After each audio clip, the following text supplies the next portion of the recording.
Chacune des trois femmes témoigne de son expérience auprès du Christ et semble incarner une sorte d'archétype. Pouvez-vous nous en dire davantage, Daniel?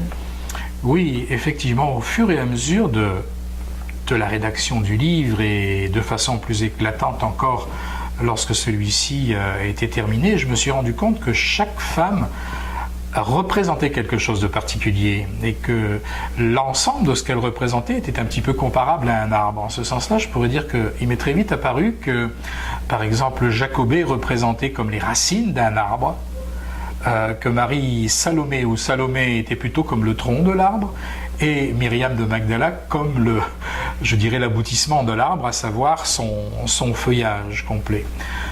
Pourquoi cela? Eh bien, tout simplement parce que chacune d'elles semble, je dirais, illustrer un certain nombre des difficultés auxquelles l'être humain est confronté au niveau de son ego, quotidiennement parlant. Alors, on peut parler d'archétype, c'est vrai, en ce sens qu'elle représente les trois parties essentielles de l'arbre, dont aucune n'est, comment dire, n'est plus importante que l'autre, mais en même temps, eh bien, ce qui est frappant, c'est que elle représente l'humanité face à je dirais, à ses maladresses, à ses petitesses, chacune à leur façon, et face à ses grandeurs, à ses dépassements aussi.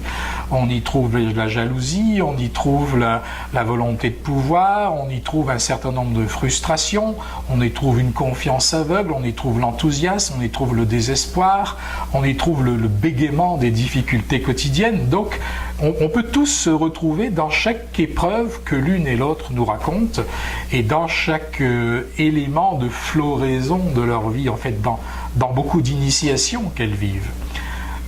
Et ça, c'est assez particulier. C'est pour ça que je crois que ce livre-là, peut-être davantage que la plupart de ceux que j'ai écrits sur l'époque des temps évangéliques, ce livre-là, je crois, est particulièrement actuel, particulièrement quotidien. C'est pas un livre du passé du tout, même s'il se passe dans le passé, pardonnez-moi la répétition. C'est un livre qui nous renvoie à nos interrogations d'aujourd'hui, qui sont les interrogations finalement de toujours, qu'ont toujours eu les êtres humains. Ce sont des femmes que l'on pourrait voir parfaitement vivre à notre époque, avec tous les obstacles que la vie propose. Ce sont des obstacles archétypaux, je devrais dire. Elles vont toutes les trois vers la recherche d'un dépassement complet pour trouver la paix intérieure et pour servir cette lumière qu'elles ont eu le bonheur de recueillir et d'accueillir en elles.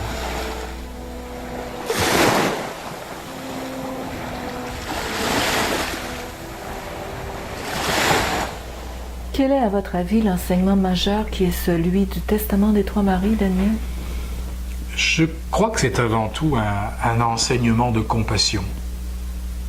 De compassion, de patience, de don de soi et de lâcher prise. Mais c'est surtout la compassion, je crois, qui revient le plus souvent, la compassion du Christ envers ses disciples, et en particulier évidemment envers ses trois femmes dans ce cas-ci. Mais aussi la compassion à laquelle ces trois disciples ont fini par goûter dans des moments d'éveil extraordinaire. Et si j'insiste sur cette notion de compassion, c'est parce que je crois que c'est certainement une des choses qui manque le plus à notre monde. Nous sommes tous en demande d'amour, en manque d'amour, mais peut-être aussi parce que nous ne sommes pas suffisamment capables d'offrir suffisamment d'amour et de compassion. Je crois que nous devons apprendre à redécouvrir cette notion-là, en ouvrant notre cœur, en essayant le plus possible d'abandonner tous nos oui mais, toutes nos conditions à ceci ou à cela. L'amour, c'est l'amour, ça s'offre et c'est tout. Et si on ne sait pas l'offrir, eh bien on ne peut pas le recevoir pleinement non plus, je crois. Et c'est cela qui nous fait souffrir. C'est un rappel constant. Et puis, au-delà de ce sentiment de compassion, c'est, comme je le disais il y a quelques instants, la notion du lâcher-prise qui est extrêmement importante. En fait, si ces trois femmes sont arrivées véritablement à la fin de leur vie à une illumination, C'est parce qu'elles ont fini par apprendre à abandonner toute leur raideur, ou du moins une grande partie de leur raideur. Elles ont fini par ne plus faire de leur vie un combat. On nous apprend partout que la vie est un combat. Et je crois que dans cette notion de combativité, il y a la base de beaucoup de nos souffrances.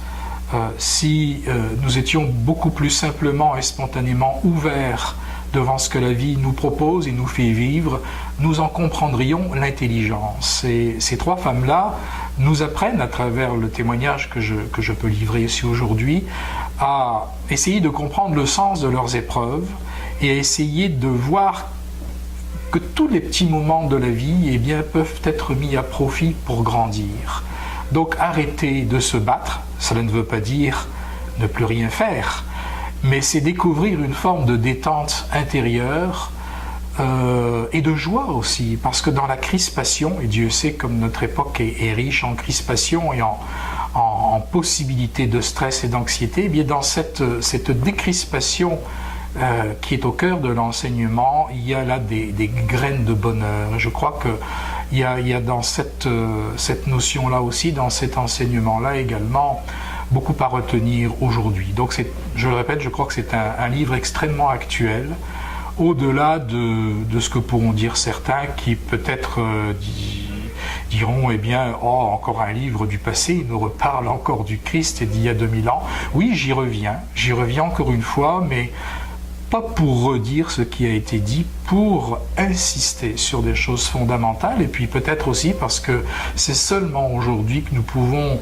mieux comprendre qu'autrefois toute la simplicité, toute la spontanéité et la vastitude non dogmatique, non contraignante de l'amour que le Christ a essayé de nous enseigner. C'est un livre, je crois, tout à fait hors norme, qui est très simple d'une certaine façon, et j'espère que vous prendrez autant de plaisir à le découvrir que moi j'ai eu de plaisir et de joie et même de bonheur à le rédiger.